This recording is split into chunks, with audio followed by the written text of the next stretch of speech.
Okay, great. Hi, everyone. Okay, I've got a problem now. I thought there'd be a table to put my water bottle. There's none, so just hold on. Okay, so we've got 4 interesting people. I think CC add into our time also. Where is he? He's done a hit and run. Huh? He's spoken and he's left already. Okay, that's fine. But we've got really subject matter experts in this space. So we're going to quickly call them out and get into the meat of this. Okay, the timer is that great. Oh, we've got 30 minutes instead of 40 minutes. So I'm just going to get the panelists to come out one by one. Xin-ci, please. Can you step out here, dear? And then Chan is so I'm a bit upset with Chan. When he comes out, I'll let you guess why. Chan, can you come out next? Okay, then Amelia and Nowrid also come out. So can you guess why I'm a bit upset with Chan? Because anyone want to take a guess quickly? Exactly, I heard beard. Normally I can always say I'm the bearded one. Now today I can't say it because there are 2 of us on stage. But anyway, with that very lame joke, obviously. So we're going to, oh, there's only, you don't have a mic, huh? Okay. We're going to start with, obviously the topic is on surviving the marketing transformation, and we were being asked about clickbait and ad fraud and ad blocks also. So each of the panelists is just going to share their thoughts on that and whether it's even a topic that you need to discuss. I'm wondering, you just have to accept that's going to happen. That's human nature. And then they're going to go on with what they're doing in their space, to make sure they bring value to their customers. Xin-ci, of course, is with a company that is actually reaching out to the brick and mortar market. Very interesting. So it's nice to have that difference here. She and even with our property expert also, they've got brick and mortar guys, reaching out to do business with them.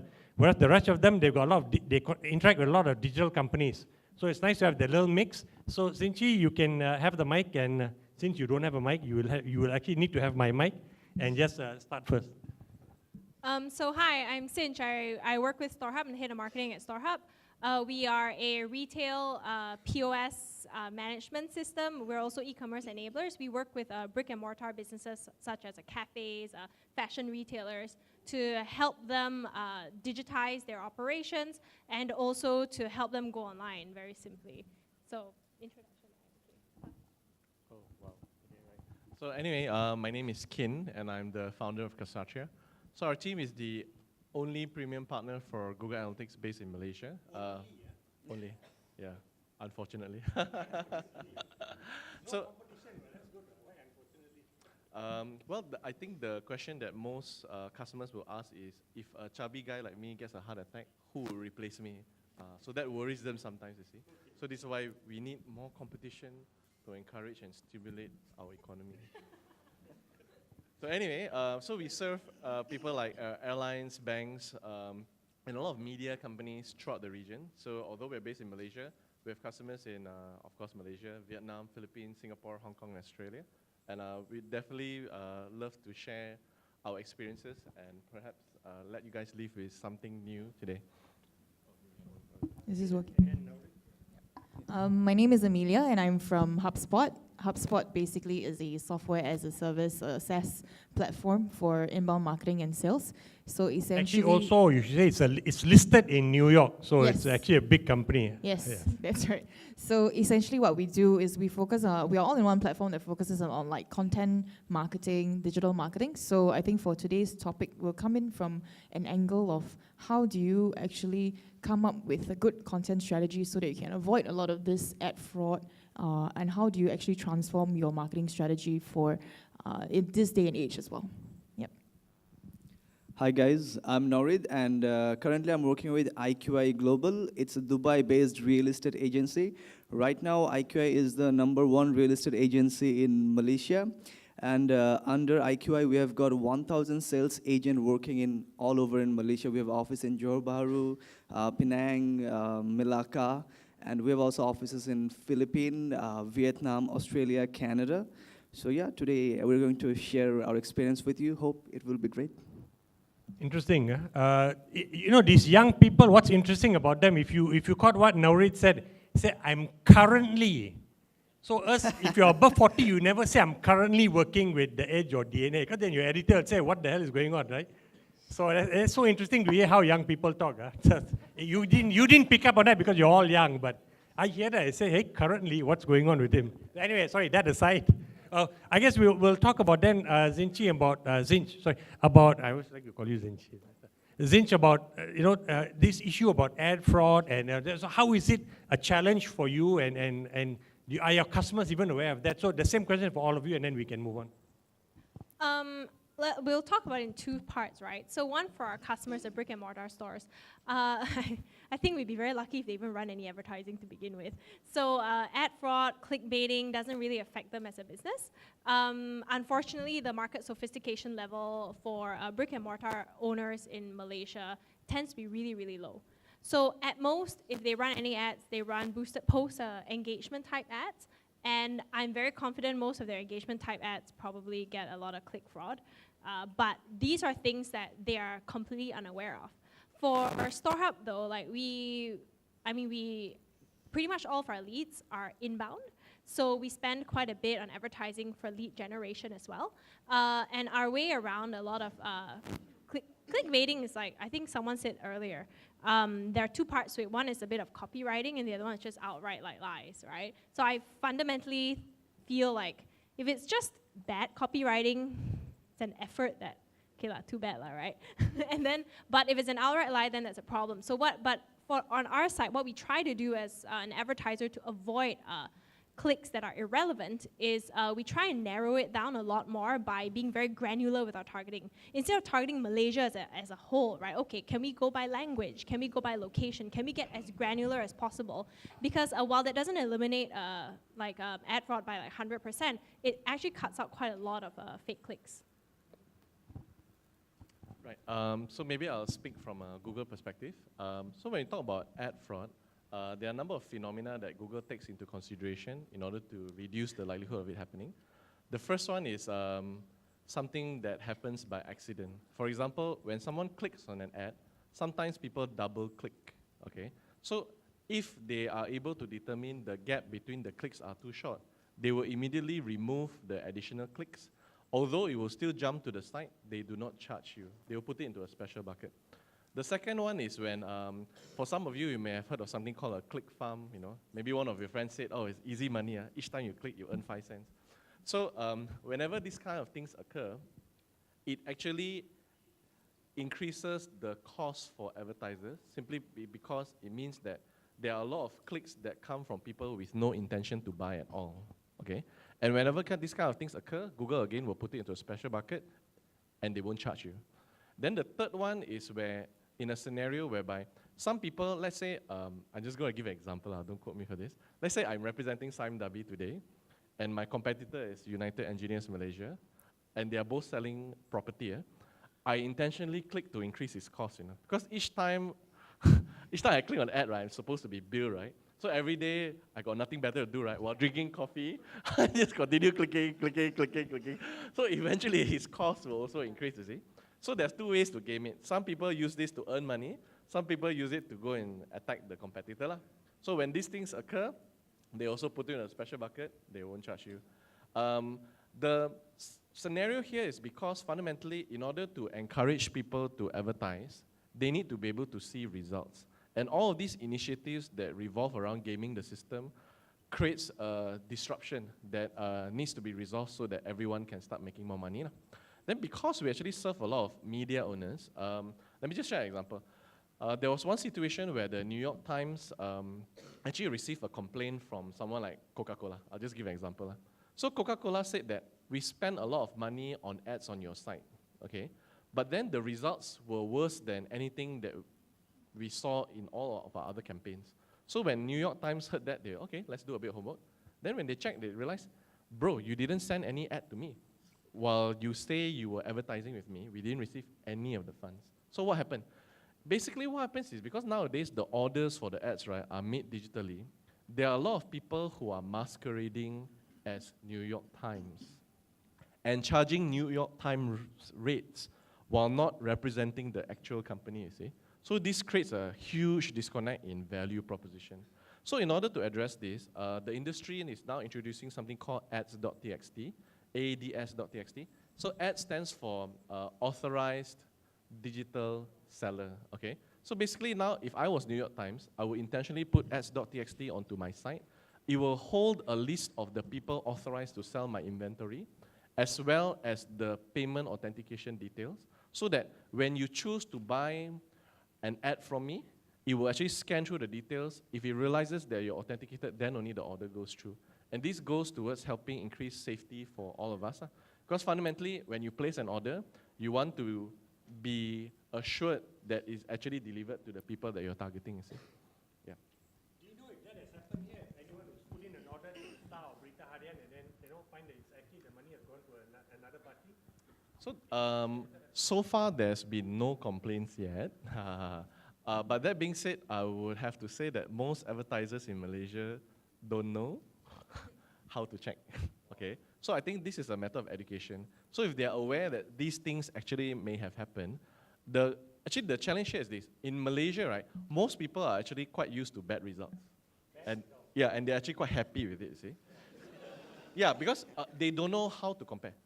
Okay, because and the reason why you're happy is because you haven't seen a good campaign before. Okay, so if you start playing with people who are professionals, right, then they will start asking you questions like, bro, how can your bounce rate be like 99.99%? So for those of you who don't understand what a bounce rate means, a bounce means out of 100 people who come, 99 of them decided to leave after clicking on your ad, you see. Like we ran this the other day with tourism agency, I won't mention who, but fundamentally, they were trying to target the Russian market segment, okay? The ad was really nice. There was a hot blonde Russian chick. There was a beach behind. It was pitched in Russian. But when you click on the ad, right, when you jump to the site, it was all in Malay, you know. So what happens is this: you were originally attracted to it, right? But when you click, right, you see something that you didn't expect. And this creates a problem, you see. Yeah. So to be fair, not only could it have been the wrong site, it might not even have represented the country to begin with. So these are the issues related to clickbait, fraudulent representation of media, and also bad results for the people who are paying for the ads. Because in an ideal situation, if you issue the budget, this budget comes from taxpayers, you see. And if people don't come to spend with the country, then it's a lost opportunity. Yeah, so that's what it really means. Amelia, your take on this? Yeah, I think my take on this is more on what are the ways to actually go around it. So essentially, like you said, right, you know, there are a lot of like high bounce rates when you click on all these different ads and etc. And Google sometimes might also not pick out that some of these are actually ad fraud. I think that there tends to be an over-reliance on a lot of these like paid ads that you put up that end up not generating any results for you. So how do you actually go around it? Especially since with all these like ad fraud, click fraud, etc., more people sensible enough will actually put up ad blockers as well, which in the end serves very detrimental to a lot of businesses who want to put up ads online. So how do you make sure that that your audience actually goes to a credible source? So obviously where they go, they search for things on Google. So when they search for things on Google, how do you make sure that your company is going to be one of those that are ranked higher if someone is searching for your business solution, for example? So the way to move around it, I mean, essentially our topic is surviving the marketing transformation. How do you go around this whole ad blocking? How do you go around this whole ad fraud thing? Is also to be sort of appear as a credible source of information or a thought leader in your business when it comes to ranking on Google. So the Google algorithm is always changing, as we know. So I think the key to note is how to keep on top of what the changes are in Google, and to make sure that the content strategy that you have is actually attracting the organic traffic instead of relying heavily on all these. So I mean, no doubt, definitely there will be some businesses that still rely a lot on all these ads, but slowly but surely I see a lot of companies that I work with moving more towards this content strategy. Like I think Singh was saying that they are doing that as well. Yeah. I think when you talk about content strategy, for those of you even who are employing it, I just saw it's actually a HubSpot state of the industry. You know, you do a yearly report, I think inbound report. And the 2017 report actually showed that, so I didn't see who they interviewed or who they asked in the market, whether it's from Asia or from the US or Europe mainly. But they found that 53% of the respondents said that they preferred advertisers to deliver their content to them in video format. And only 13% said they wanted more blog postings. And I was quite struck by that. So that's a basic point that I think everybody should be aware of, and whether people are taking action on that, I don't know lah. But when you mention content marketing, it seems to be moving definitely very strongly towards video. But I don't see that yet, which is kind of interesting. I think at the end of the day, when people come to you organically, there's always a higher chance of them buying from you versus them clicking on an ad. Because you know that they are already searching for, like let's say for StoreHub solution, if they are searching for a solution like that, no doubt they are not keying in the keyword StoreHub, but they're finding a solution for storage, for example. So that's where, there's a higher chance of them coming to our numbers alone prove that, because we track lead quality at every step of the funnel. And numbers alone prove that our conversion rates on any lead that comes in through Google is just significantly higher than a lead that comes in through Facebook, for instance, even though the cost per lead is fairly equal. But I think what Amelia is trying to say is actually really correct.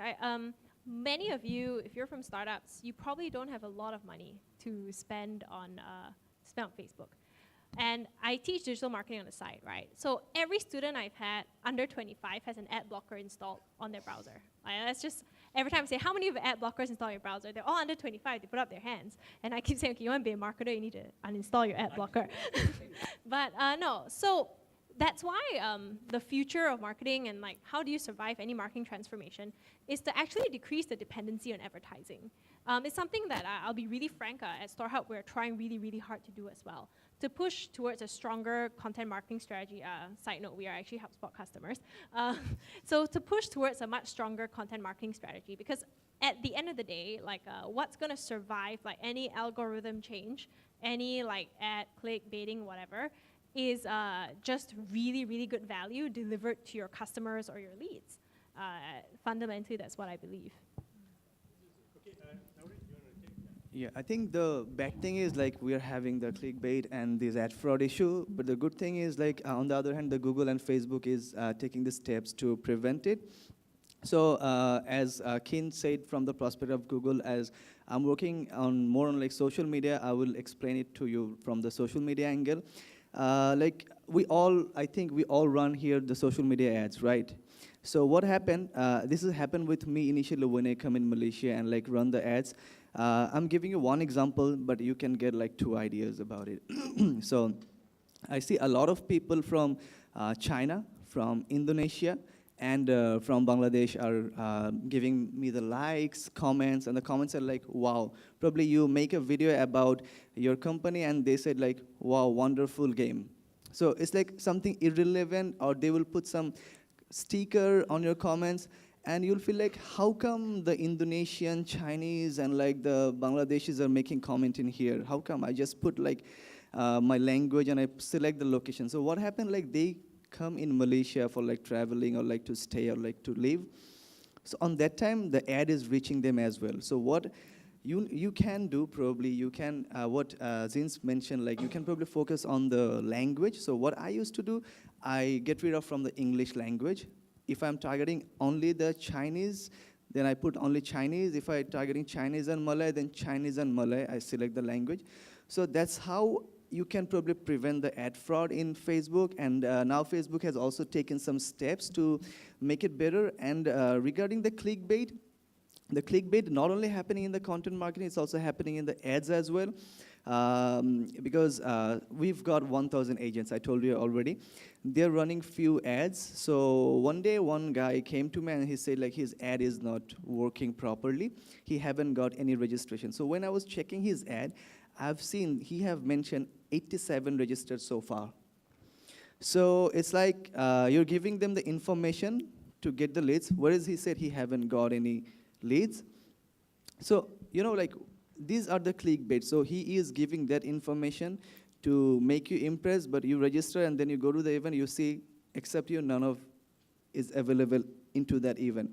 So yeah, this is what is happening in social media regarding the clickbait and the ad fraud. I think, but it's easy to filter out. Actually, because I was going to be moderating this panel, for the first time I clicked on a property ad. It was on Malaysia Kini, and then I clicked on it, and it was just, and I clicked because Sime Dabi, so reputable brand. And the visual looked into, and it was a project in Johor. And then there were 3 comments there, and the comments were interesting view and all that. And the comments sound fake to you, right? Exactly. So I said, But the English was good. So if it's non-English speaker, but I noticed that because I'm a journalist, right? So the English was good, but it felt like, hey, you know, is this real? Without hearing you all now, Yeah. I thought it's a bit funny. Then I after about 5 minutes, I just left the site. So forgot about which project it was also. But Karamjit, they actually, Facebook has made the changes in algorithm. So if you now make a comment like, wow, nice place, very good, it's not getting the engagement. So you have to make a like relevant comment. Wow, this project is very nice. Can I know more about it? If you make a comment like that, then it actually helps you to reach like more people. So then Facebook identify it's generated by the real person, not someone like bot. Yeah. So I don't know if you guys were here earlier when Vince Tan from Shock Media was speaking about how he crashed a blogger many years ago, right? So I actually come from a very traditional internet marketing background, not different from Vince Tan. And back then, it was like Google was this cowboy wild west of very easy to rank SEO, just keyword stuff like crazy, shit ton of links from link farms coming in. I used to do that all the time with the black hat SEO stuff. And then one day Google wisened up and they're like, screw all of you, we're going to change our algorithm. So I was running a site back then that used to get about 200,000 unique page views a month, just purely from SEO. Overnight, we went from 200,000 to like 20 views. Just 20, right? Boom, just like that. Why? Because Google has decided that if our product sucks, no one's going to use it. And if our product sucks and no one's going to use it, no one's going to advertise on it, and we will die. So ultimately, it is in Google and Facebook's best interest to continue to cull fraudulent activities. And I think that's the direction that all these companies will be moving in greater and greater.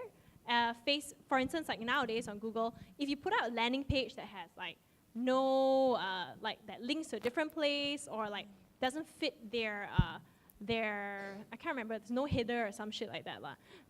And basically what happens is that you just get banned. You have a link that's broken on your landing page, oops, too bad, sorry for you. You actually don't get to advertise anymore. Facebook does the same thing. If your privacy policy is not on a lead gen ad, you are not allowed to publish an ad. So they're actually taking steps. And then as advertisers, I think we need to be a little bit more responsible in terms of the kind of content we're putting out there to actually add value instead of just driving a click for shits and giggles. Sorry. I'd like to add one more thing with the Keen. He said, like, we love the bad campaigns, right? And actually, it's true. It's sad but true. Why we love bad campaigns? Because we don't understand it. He said, like, we need the education. It's true, because say if my boss don't understand what is the landing page, what is the impression, what is the engagement, and what campaign needs what kind of parameters, then doesn't matter. You can make him happy in a different way, because you know the metrics and like you know everything. So you can make him full like 24/7. So yeah, even if you know you do the shit, but still you can make him happy, right? Or even if you do amazing work, he can say like you are not doing good. So yeah, Ken. Right. So maybe I'll start from the basics, because I think the crowd is getting a bit quiet. Oh, okay, sure. So, so fundamentals of marketing revolves around three terms. There's something called reach, there's something called relevance, and there's something called conversion. I'll just give a very simple example. Let's assume now I'm a chubby mamak selling roti canai. Okay. So now in my shop, right, every day only 100 people walk past. This means my reach is 100. Okay. Out of that 100 people, right, only 20 of them like roti canai. This means my relevance is 20%. Okay. Out of that 20 people, right, only 5 decided to buy. This means my conversion is 5%. My roti canai good, ma? Right? Okay. So this is the fundamentals. I think everyone accept this, right? Okay. So now traditionally, when people try to do business, obviously everyone wants to have an edge. That's why they try to game the system. So like in the past, for example, let's say Karamjit is my bro. I'll say, bro, what can you do to help me? He will say, I got your back. You pay me some money. Yesterday, only 100 people walked past your shop.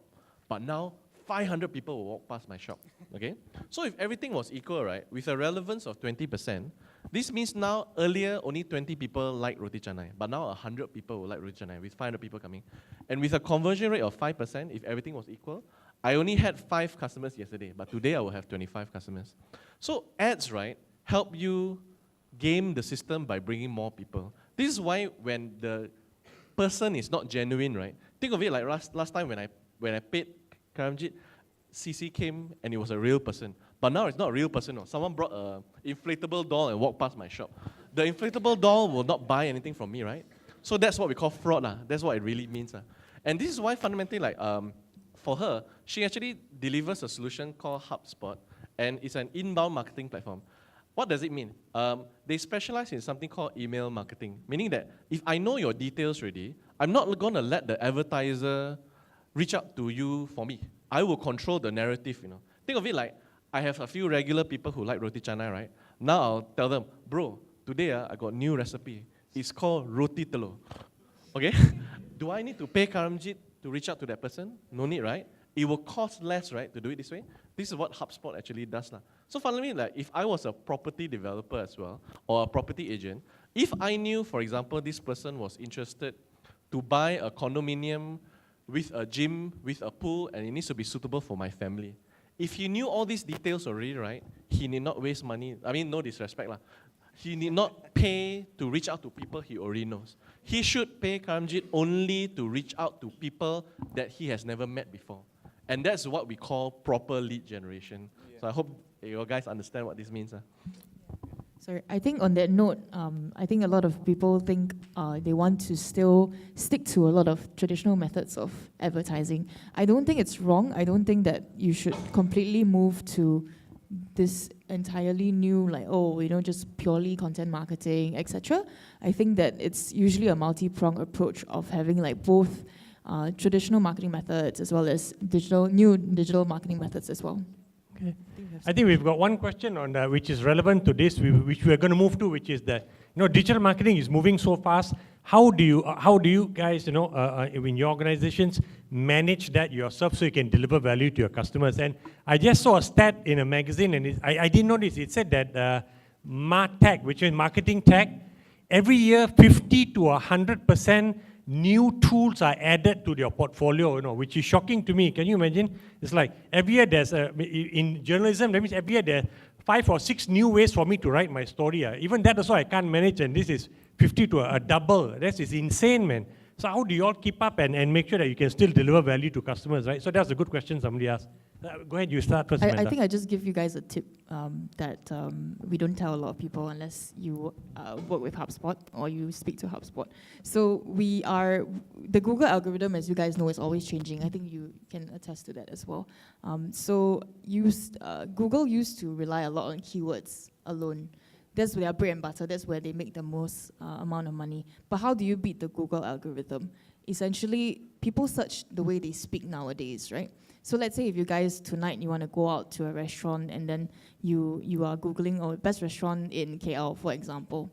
But because Google recognizes that this topic is around like your dinner tonight, it's not just the keyword restaurant that's going to come out. Probably a cafe or a buffet, really something related will come out as well. So when you think about what you want to write on your blog or your content strategy, a lot of people come to me and they say, Amelia, I don't know what to write about. Right? So think about your topic and what are some of the related topics as well. Think about the way that people are actually going to search rather than just focusing purely on keywords. Because if you focus on that, then you're going to end up in a keyword war with a lot of your other competitors. I understand. So when we usually advise a lot of our customers, one thing that we realize work very well for them is when they write based on problems. Okay, so what does that mean? Most of us, when we use things like Google, we will type something like this. Top 10 destinations for my honeymoon, you know. What to do if my wife is angry, you know. How to treat nappy rash. So the thing is, if I already knew I was planning to buy Mami Poco XL, right? That's not called search engine optimization, okay? Search engine optimization is about making sure that you appear when someone says suitable diapers to avoid nappy rash, okay? So when you phrase your content based on the same way people are searching for you, you will rank without having to pay for advertisements. If you always write stuff based on branded words, then you are honestly just paying money to the agency. There's nothing wrong. Thank you for your contribution to the economy, but you will not appear for free. See? So if you want to game the system, you have to invest in copywriting, which is a form of content marketing. Okay? Yeah. Yeah, I've got one question for me. Like, someone asked me, like, Nowrid, what is your best lead gen strategy? So I'm going to take that question. So the thing is, there's nothing called the best strategy. I believe there is no standard digital marketing have. Like, it's always about like testing and getting the success. Yes, we can tell you the basics. These are the basics. These are the things you should follow. But you know, you have to figure it out which one is best for you. Facebook is best for you. If Facebook is best for you, then are you doing better in video or like the content marketing? You need to figure it out. There is no best strategy. There is no hack. There is no secret. If someone is telling you there's a secret, he's just telling you a lie. There's no secret. It's all about testing and figure it out which one is best for you. For me, for my industry, Facebook is much better suitable for us. But if you see from the e-commerce prospect, Lazada is spending a lot of money in Google AdWords.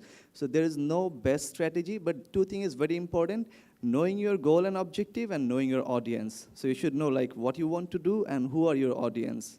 That's it. Chan, you said something that was quite shocking to me. You said that the clients in Malaysia are used to very, very low, results, right, from their marketing campaign. So Amanda, because you've got a regional view also, is that consistent also in the other markets, in Singapore and in other countries? You know, that their market is used to such very, very low results from their campaigns. It's incredible to believe that. I wouldn't say low. I wouldn't say low standards or bad results. I think that our region people are still very reliant on a lot of traditional forms of marketing. I think that obviously now our generation Googles a lot of stuff, but a lot of like the older, I would say, businesses like manufacturing, shipping, all this, still rely a lot on like word of mouth. And they're okay because they've been doing that for a long time. And they don't understand that the market is changing. They don't understand that their target audience is going to be younger people like us moving forward. So they don't, I would say that they are a little bit complacent when it comes to their strategy because they think, like, 'cause I recently spoke to this shipping company, for example. So it's actually a family-owned business. So the father obviously has his own customers from his heyday, his own like network, etc. But then now the son is taking over. So then he wants to make changes, but the older generation still doesn't see it. So they think that everything is still fine. It's very difficult to move in that sense, yeah. So building a little bit on this, like a best strategy, and also a little bit on what Karamjit asked, right? So I teach students, right? And I also market regionally in Malaysia, Thailand, and Philippines. And then often we're asked, like, so what's the best ad type? You know, like on Facebook, what's the best one? And I really love to tell the stories because last year, I had a student, she works for like a construction business. So they built low-cost housing for people in kampongs in Kedah and Pahang, basically. And I asked her, she said like, oh, can you help me optimize my ad? So all right, sure. So we put it out there for the whole class. It was a boosted post of a photo of a completed house and the owner doing this. And it was like, oh, you know, something about buy this house was only this amount of money. WhatsApp, Sini, WhatsApp.my, because you guys have seen that, right? Those boosted posts, WhatsApp.my kind. And then she was like, how can I optimize this? And I said, all right, how much do you spend on boosted posts a month? She said, oh, 2,000 ringgit. I said, how many WhatsApps do you get from this unique number? She said, oh, we get like 50 WhatsApps. I'm like, okay. How out of those WhatsApps, how many of them become customers? She said, maybe like 10 a month. I said, how much is one contract? She said, one contract, 50,000 ringgit. I said, okay, you're doing everything right, no need to optimize already. It's like, dude, like, she gets 500K in revenue, average, right? It's like the bare minimum from that 2,000 ringgit boosted post. And I'm like, okay, so don't bother about your landing pages, your whatever, like Facebook canvas, like keep doing that, it works. And if you should have told her, use 2 thumbs up, yeah? You get double. No, they're even smarter. Their Facebook page, right, has some YB like standing there, like doing this too. No, I thought it was quite brilliant, but it also goes against every best practice that Facebook tells you do, every client boost or like, I don't know, internet marketer out there. It goes against everything they teach you to do. So what Nowrid said is kind of right? You do what's right for your industry there and then, but it's also the fact that Southeast Asia is a fairly unsophisticated market when it comes to marketing. That's the truth. That kind of ad also works really well in Thailand, let me tell you that. Except instead of WhatsApp the mic, you say message me online and this ID, right? So these ads are very, very effective. Now, the problem is tracking lah. Obviously, you won't be able to track and attribute properly, but if you have that problem, it's called quality problem. You deal with that later. Right. No, it's okay. No? Okay, if you're done then, if nobody has any last words, we just want to keep the agenda on schedule. We'll end with that. So hopefully you picked up some key takeaways